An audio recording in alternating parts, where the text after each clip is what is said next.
What makes you you? What makes me me? What makes a person who they are? I think the differences between, let's say Noreen and Amber, they're different. That's what makes them themselves. They're different from each other. That's what makes them. I believe that we all have like our own genetics and stuff, like different hair, different skin, a different nationality and stuff. And also, I think every person, we have a spirit and like a soul, I think, and that our spirits are different from another person's. I think that is what makes a person a person. I think that what makes a person is that, well, it's like their brain and their personality.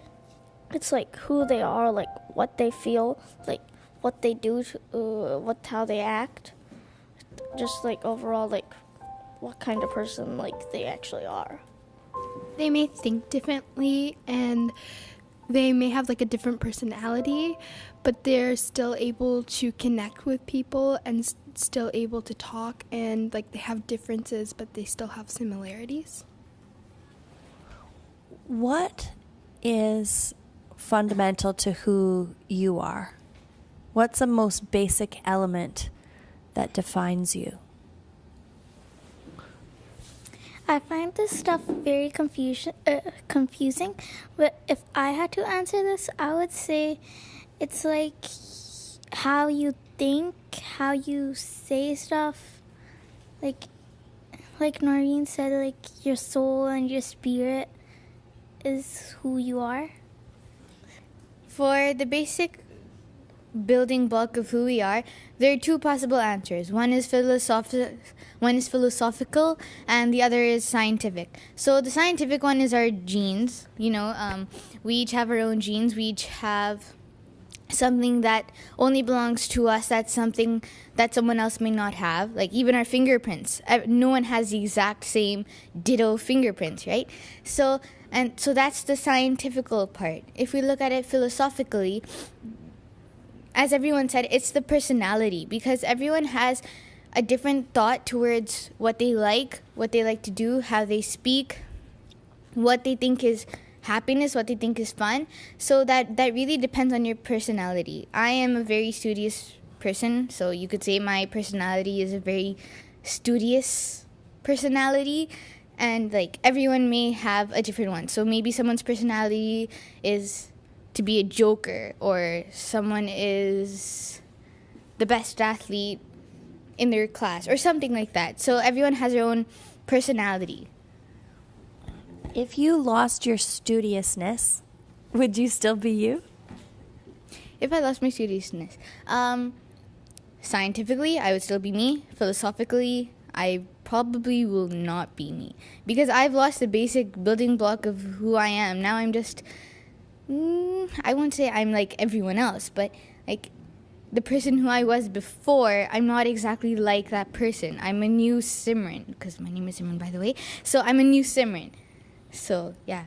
So you might, are you saying you wouldn't be you philosophically or maybe psychologically, but you might look like you if examined by scientists? So which would it be? Would you be you in reality? Is there a different philosophical reality from a scientific reality? Would you actually be you? What would you say? If you lost your studiousness, would you still be you?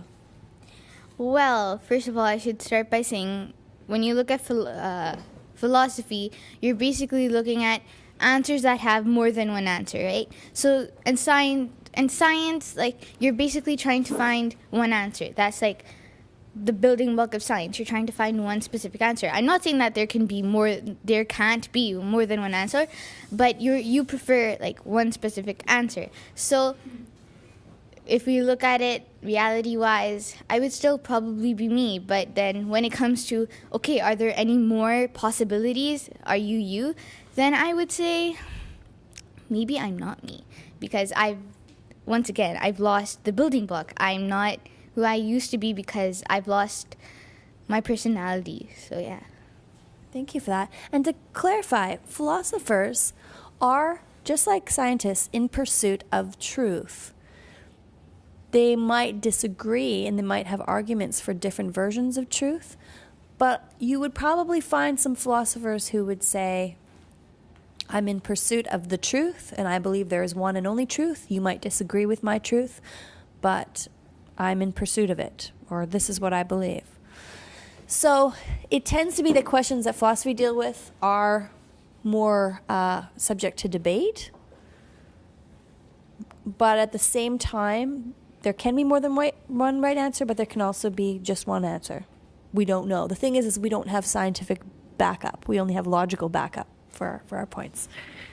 I would agree with Simran, except that it's like I think that I see this more as like kind of like building blocks, like a tower, and then like if you knock out one block, then the whole thing collapses, and then you rebuild it, and then you can rebuild it. That's kind of what's happening.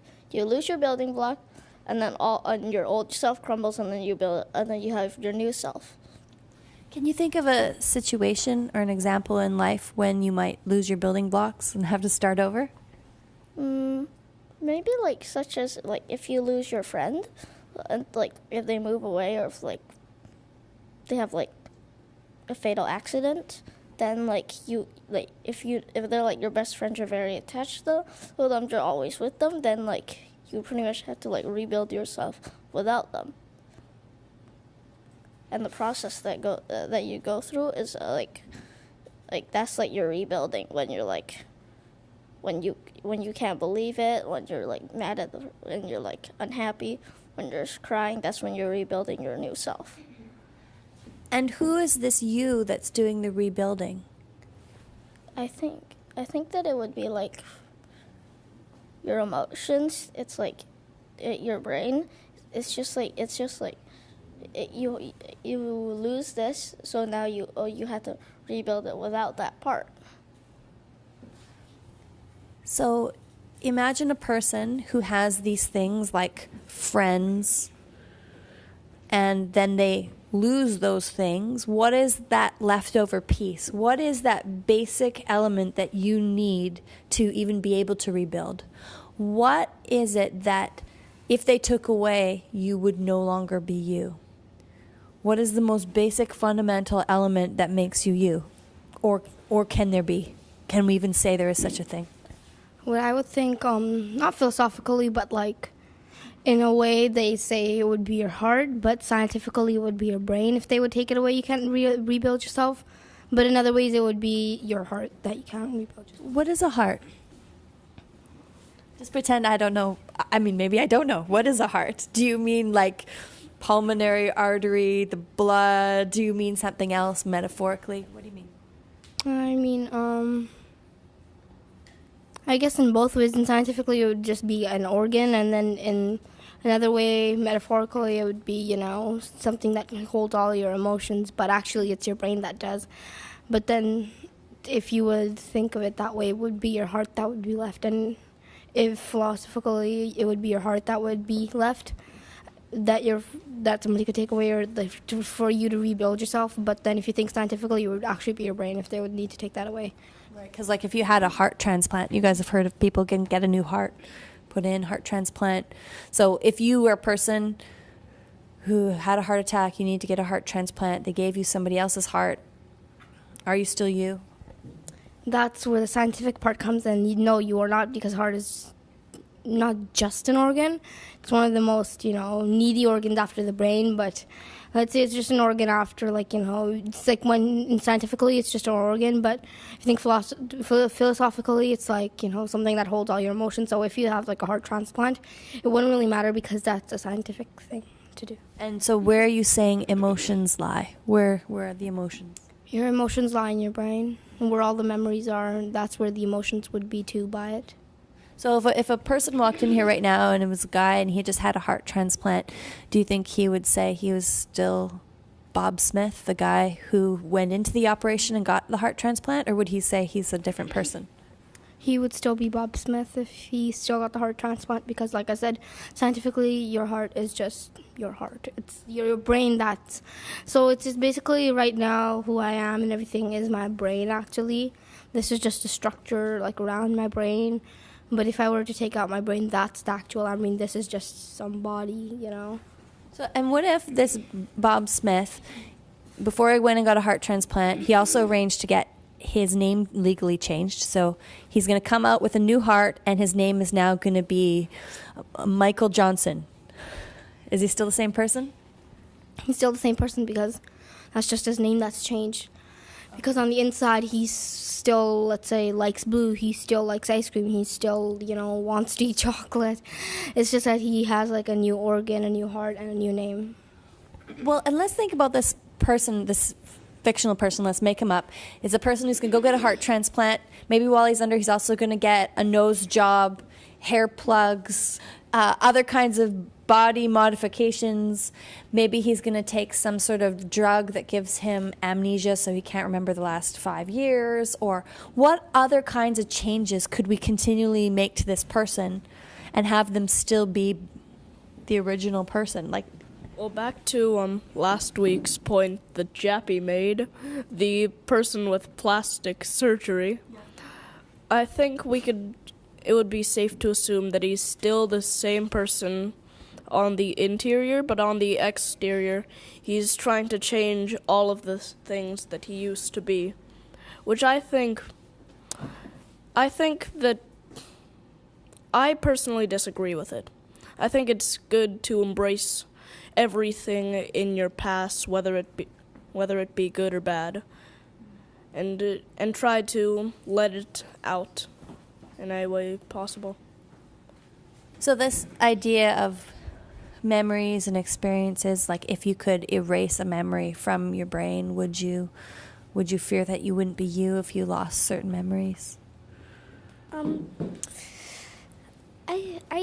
I disagree with the everything you have to do to change somebody, like name, location, everything.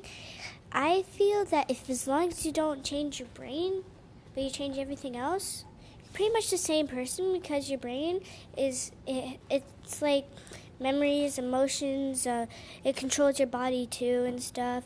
So I believe that as long as you don't change the brain, you can't really change yourself. I really agree with Adhika, because she has a very valid point. The brain stores all your memories, so if the brain is altered, then your memories are altered, then your whole personality is altered. Even if you change your name, that's not exactly going to make a difference, because there's a fable, like there was a person whose name was Loli, and then whenever he used to hear that name, he always used to feel pretty sad. And then he went around trying to find the real truth, like, does a name really matter? Does it really mean who you are? And then he bumped into these people, and then he saw this person, and the guy asked, okay, can you take me to this village?